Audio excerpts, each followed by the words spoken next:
Hate to love you episode 11 to 12। 11 क्या आएगा अगस्त्य। अगस्त्य अपने घर पर था। उसने साफ मना कर दिया था वो अशीति को लेने नहीं जाने वाला और तब से सरिता जी यही सोच रही थी कि वो उसे भेजे कैसे। इस वक्त अभी वो डिनर के लिए आया ही था तभी सरिता जी ने आयुष्मान जी की तरफ देखा। अगस्त्य उन दोनों के इशारे देख रहा था। वो समझ भी रहा था इस वक्त वो क्या कहना चाह रहे थे मगर उसने जानकर भी उन दोनों को इग्नोर किया और चुपचाप अपने खाने में लगा रहा। अविनाश जी ने अब अगस्त्य की तरफ देखकर पूछा, अच्छा अशीति कब आएगी? अपने दादाजी की बात सुनकर उसने बहुत ही लापरवाही से जवाब दिया, वो मुझे क्यों पता होगा। अयान ने इतना सुनते ही नजर उठाकर अपने दादू को देखा जो अगस्त्य को घूरने लगे थे।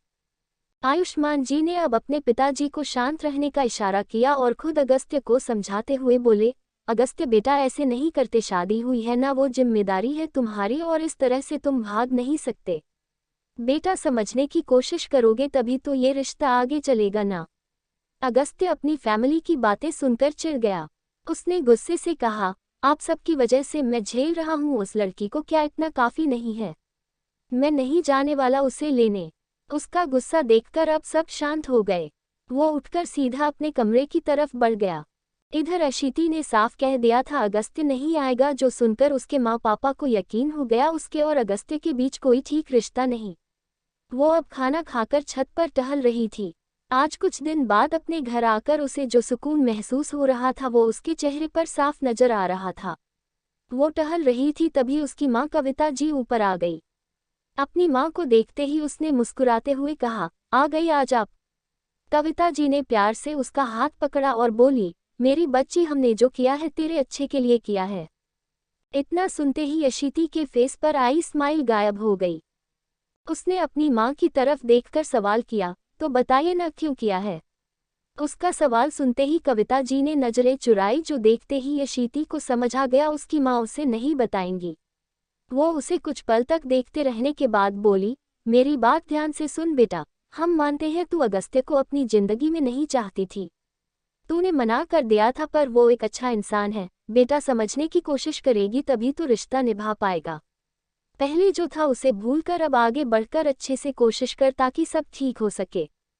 अपनी माँ की बातें सुनकर अशीति ने बुरा सा मुंह बना लिया था जो देखकर कविता जी ने एक पल की चुप्पी के बाद फिर से कहा, अशीति ऐसे नहीं करते बेटा, वो पति है तेरा, इतना तो समझ। देख अभी अपने रिश्ते को ठीक करने की कोशिश कर, अब शादी हो गई है, इस सच के साथ आगे बढ़ना है।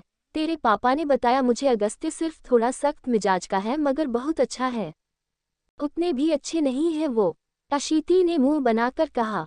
कविता जी ने सर हिलाया। वो उसके कंधे पर हाथ रखकर बोली, तब भी ऐसे नहीं करते, उसे सम्मान दे, अच्छे से बात कर, अपने रिश्ते को सुधारने की कोशिश कर। अपनी माँ की बात सुनकर उसने बुरा सा मुंह बना रखा था। अच्छा चल फोन कर उसे, बात कर और बोल कल आने के लिए। कविता जी ने जैसे ही ये कहा उसने तुरंत ही कहा, मम्मा नहीं, मैं बता रही हूँ वो इंसान ना मेरा जीना मुश्किल करने वाले हैं और यहाँ तो वो बिल्कुल नहीं आने वाली, उनकी शान में गुस्ताखी होगी।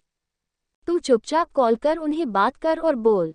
कविता जी ने उसे आंख दिखाए और उनकी बात सुनकर अशीति ने अपनी जीन्स की पॉकेट से अपना फोन निकाला। वो अगस्त्य का नंबर निकाल चुकी थी। कविता जी ने उसके फोन में झांका और उनकी आंखें बड़ी हो गई। दुष्ट दानव बॉस, उसने इस नाम से अगस्त्य का नंबर सेव कर रखा था। कविता जी ने उसकी तरफ देखा और उसे आंख दिखाते हुए बोली, क्या है ये? अपनी माँ को इस तरह अगस्त्य की तरफदारी करते देखकर वो चिढ़ते हुए बोली, ओ हेलो माताश्री, आप ज्यादा दामाद प्रेम में अंधी मत बनो। वो इंसान ऐसे ही है मेरा, बस चले। दुष्ट दानव बॉस की जगह राक्षस, बदतमीज, घमंडी, पागल, अगदू के नाम से सेव करती मैं उनका नंबर। अशीति की बातें सुनकर कविता जी ने अफसोस से सर हिलाया। वो उसकी तरफ देखते हुए बोली, अच्छा चल छोड़, तू बात कर। इतना कहते हुए वो चली गई। अशीति ने नंबर लगा तो दिया था लेकिन वो मन ही मन में घबरा भी रही थी, ना जाने अगस्त्य किस तरह रिएक्ट करेगा। वो मन ही मन में बोली, हे प्रभु बचा लो, मुझे उस दुष्ट दानव के आगे झुकना नहीं है। अगस्त्य अभी कमरे में बैठा हुआ था तभी उसका फोन बजने लगा। उसने टेबल पर रखा फोन देखा, उस पर PS मिस शर्मा लिखा था। वो एक पल को चौंका, अशीति उसे क्यों कॉल कर रखी थी। उसने कुछ पल तक सोचा, फिर कॉल रिसीव करते हुए अपनी कठोर आवाज में बोला, हेलो। उसकी आवाज़ सुनते ही अशीति का गला सूखने लगा। उसे समझ नहीं आ रहा था वो उससे कैसे कहे। वो चुप थी। इधर जब कोई आवाज़ नहीं आई तो अगस्त्य ने चिढ़ी हुई आवाज़ में कहा, अगर बात नहीं करनी थी तो कॉल क्यों की तुमने मुझे। इतना सुनते ही अशीति ने हड़बड़ा कर कहा, नहीं नहीं करनी है ना बात। इतना कहते ही वो 2 सेकंड बाद ही बोली, कैसे हैं आप। अगस्त्य चौंक सा गया। वो उसका हाल चाल ऐसे पूछ रही थी जैसे उन दोनों के बीच बहुत नॉर्मली बातचीत होती हो। उसने अजीब से अंदाज में कहा, क्या एक दिन में यहाँ से जाते ही दिमाग खराब वराब हो गया है। अशीति इतना सुनते ही अपने दांत पीसने लगी, लेकिन अगले ही पल उसे अपनी माँ की बात याद आने लगी। वो खुद को नॉर्मल करती हुई बहुत ही नॉर्मल टोन में कहा, आप भी ना। अच्छा आपने डिनर किया। वो इस तरह से बात कर रही थी जो बात अगस्त्य को हैरानी में डाल रही थी। उसने कान से फोन हटा कर देखा। उसे अशीति का ये बिहेवियर समझ नहीं आ रहा था। उसने सख्त से अंदाज में कहा, क्या एक दिन अपने घर जाकर ये तो नहीं समझने लगी यहाँ मैं पागल हो रहा हूँ तुम्हारे बिना। And let me remind you, बीवी नहीं हो तुम मेरी जो बनने की कोशिश कर रही हो।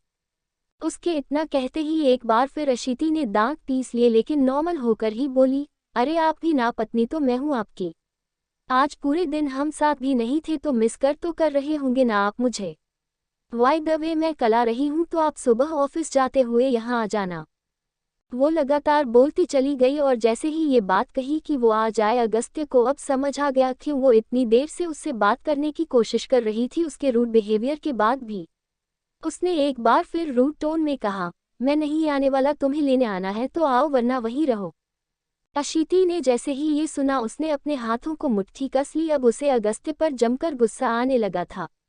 उसने खुद को कंट्रोल किए कहा, मुझसे दुश्मनी है, निकालते रहना आप।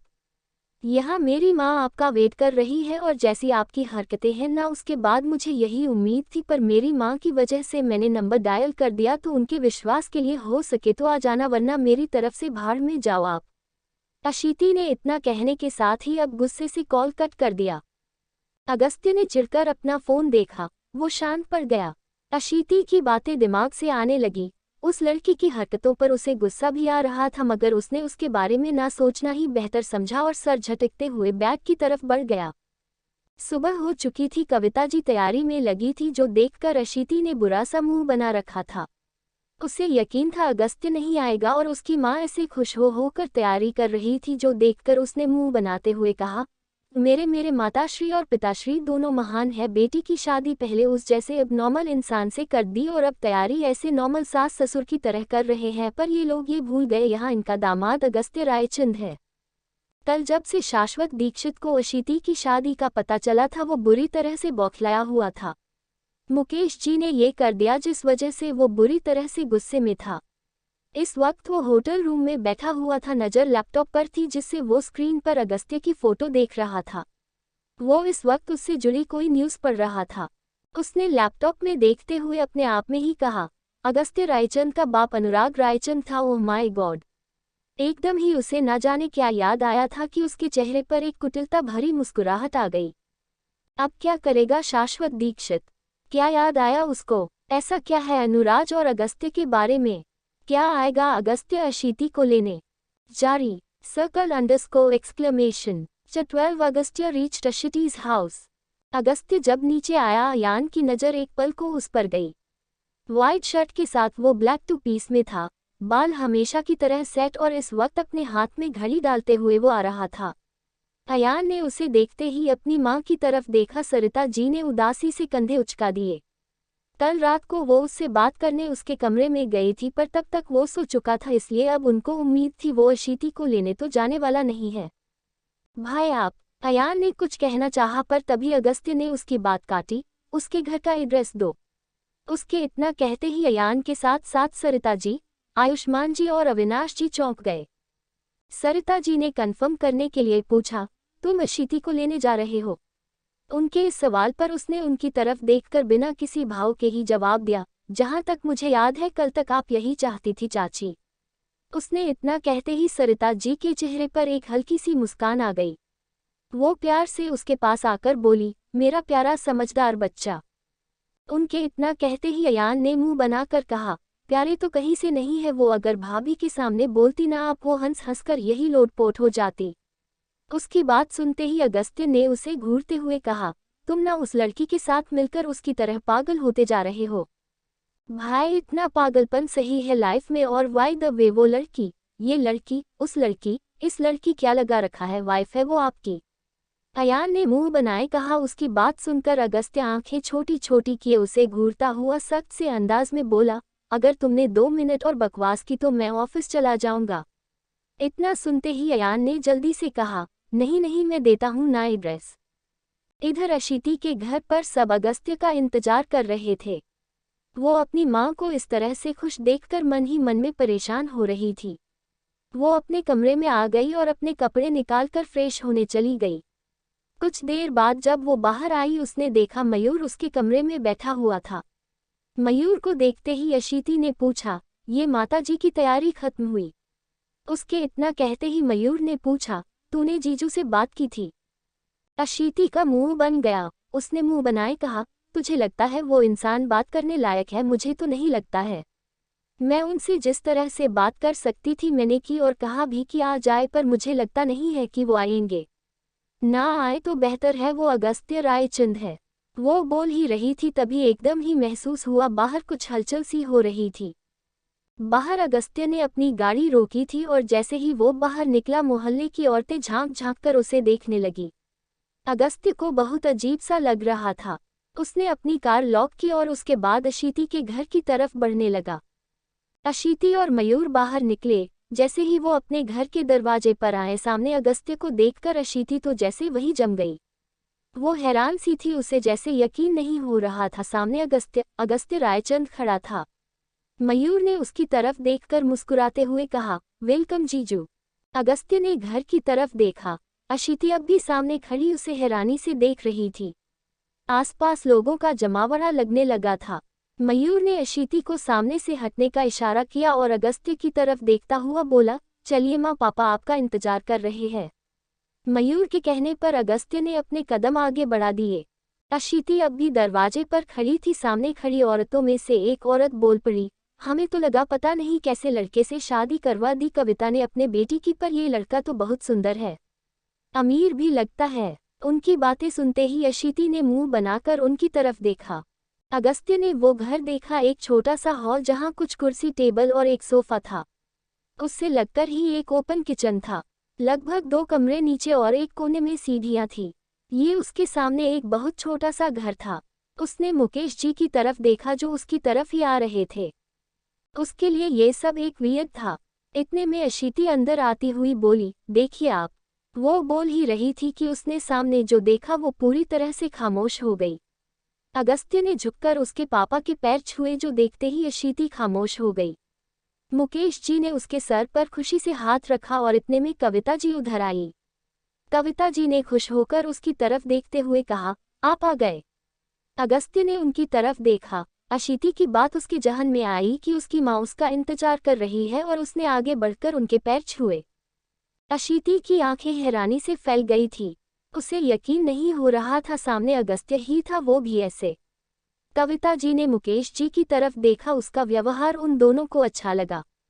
मुकेश जी ने उसे बैठने के लिए कहा। अगस्त्य ने एक नज़र अशीति पर डाली। पिस्ता ग्रीन कलर के सूट और प्लाजो में काफ़ी प्यारी लग रही थी।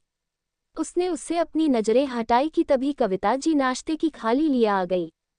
ढोकला, कचौरियाँ, इतनी तरह के पकौड़े, चाय, मीठा, इतना सब देखकर अगस्त्य को बहुत ही अजीब लगा।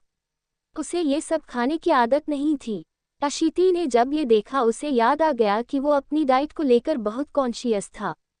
उसके चेहरे पर एक शैतानी स्माइल आ गई।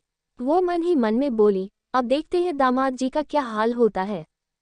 कविता जी ने प्लेट में जैसे ही सर्व किया और उसकी तरफ बढ़ाया उसने शांत से अंदाज में ही कहा, नहीं मैं ब्रेकफास्ट करके आया हूँ। I am sorry. उसके इतना कहते ही अशीति ने मुंह बनाया लेकिन आगे आते हुए बोली, क्या आप भी शर्माने की क्या जरूरत, माने ये सब आपके लिए ही रेडी किया है, खाए खाए। अगस्त्य ने उसकी बात सुनते ही उसे घूर कर देखा। अशीति ने दांत दिखाए और आगे आकर उसने प्लेट उसके सामने करते हुए कहा, लीजिए लीजिए ना। अशीति तुम जानती हो मैं। उसने जैसे ही कुछ कहने की कोशिश की वो तुरंत उसकी बात काटते हुए दांत दिखाते हुए बोली, हाँ हाँ, आप बहुत शर्माते हैं, चलिए लीजिए लीजिए। मुकेश जी ने बेटी की हरकत पर सर हिलाया। अगस्त्य ने उसे घूरते हुए देखा और चाय का कप उठा लिया।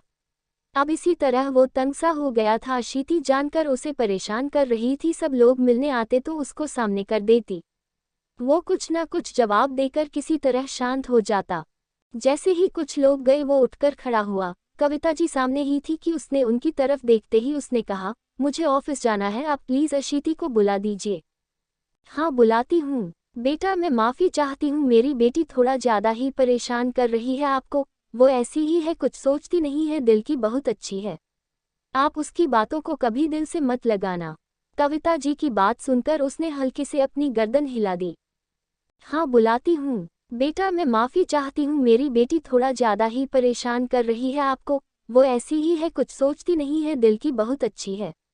आप उसकी बातों को कभी दिल से मत लगाना। कविता जी की बात सुनकर उसने हल्के से अपनी गर्दन हिला दी। अशीति अब कुछ ही देर में आई। उसने अगस्त्य को देखा, वो अब भी शांत था। उसका इस तरह उसकी फैमिली से मिलना उसे अच्छा लगा। वो मुस्कुराते हुए उसके साथ निकली। जैसे ही वो लोग बाहर आए आसपास के लोग खड़े थे। अगस्त्य ने एक गहरी सांस भरी और अपनी गाड़ी के पास आकर अशीति के लिए कार का डोर ओपन किया। अशीति को एक बार फिर से हैरानी हुई, पर भी ध्यान सब पर गया। मतलब वो दिखाने के लिए ये कर रहा था, ये सोचकर वो गाड़ी में बैठी। अगस्त्य ने कार का डोर बंद किया और खुद भी दूसरी तरफ आकर बैठ गया। अब उसने जैसे ही कार स्टार्ट की, अशीति ने कहा, मुझे लगा नहीं था आप इतने समझदार हैं। अगस्त्य ने इतना सुनते ही उसे घूरा तो उसने मुंह बनाया और बोली, नहीं मतलब आप जैसे आदमी से ये एक्सपेक्ट करना कि आप आएंगे, मेरे माँ पापा से इतने शांत होकर मिलेंगे, मेरे लिए सपना ही था ये। कुछ देर बाद वो लोग AR ग्रुप ऑफ कंपनीज पहुंच चुके थे। बड़े बड़े बिल्डिंग के बीच में एक बड़ा सा फील्ड थी। अगस्त्य ने जैसे ही गाड़ी रोकी, अशीति बाहर निकली। अगस्त्य भी बाहर आया। आज वो काफी दिनों बाद यहाँ आई थी, इसलिए चारों ओर देखने लगी। अगस्त्य ने एक नज़र उसे देखा, फिर आगे बढ़ गया। अशीति उसके पीछे चल रही थी।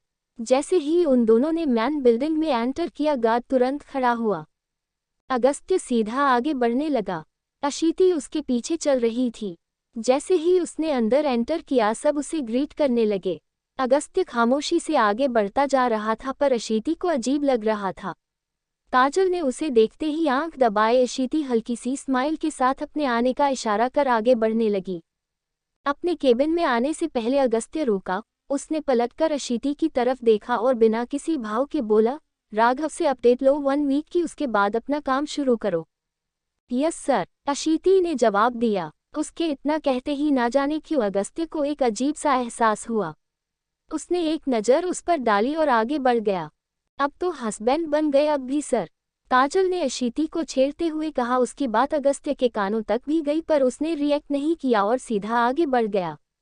अशीति ने मुंह बनाए कहा, क्या यार, क्यों तू जले पर नमक छिड़क रही है? अशीति की बात सुनकर काजल खिलखिलाकर हंस पड़ी।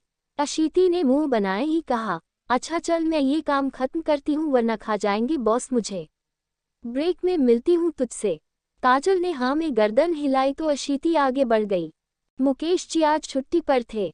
आज उनका और कविता जी का मन कुछ शांत हो गया। वो दोनों ही खुश थे। मयूर भी अपने कॉलेज के लिए निकल गया था। कविता जी ने मुस्कुराते हुए कहा, चलिए तसल्ली है, कम से कम अशीति समझी तो। उनकी बात सुनकर मुकेश जी के चेहरे पर भी राहत आ गई। वो सुकून का सांस लेते हुए बोले, सही कहती हो, बस अब अशीति खुश रहे। वो इतना बोले ही थे तभी दरवाजा बजने लगा। आवाज सुनते ही कविता जी उठकर दरवाजे के पास आई। उन्होंने जैसे ही दरवाजा खोला, सामने खड़े शख्स को देखकर उनके चेहरे पर हैरानी उतरी। वो जम सी गई कि तभी मुकेश जी ने कहा, कौन है कविता? वो उठकर आए, पर जैसे ही दरवाजे पर नजर पड़ी, उनके चेहरे पर गुस्सा उतर आया। कौन है अब जो कविता जी और मुकेश जी हैरान और गुस्सा हो रहे हैं? क्या होगी अशीति और अगस्त्य के बीच की नफरत खत्म? क्यों अगस्त्य ऐसा है? आगे एपिसोड देखने के लिए लाइक करें, सब्सक्राइब करें।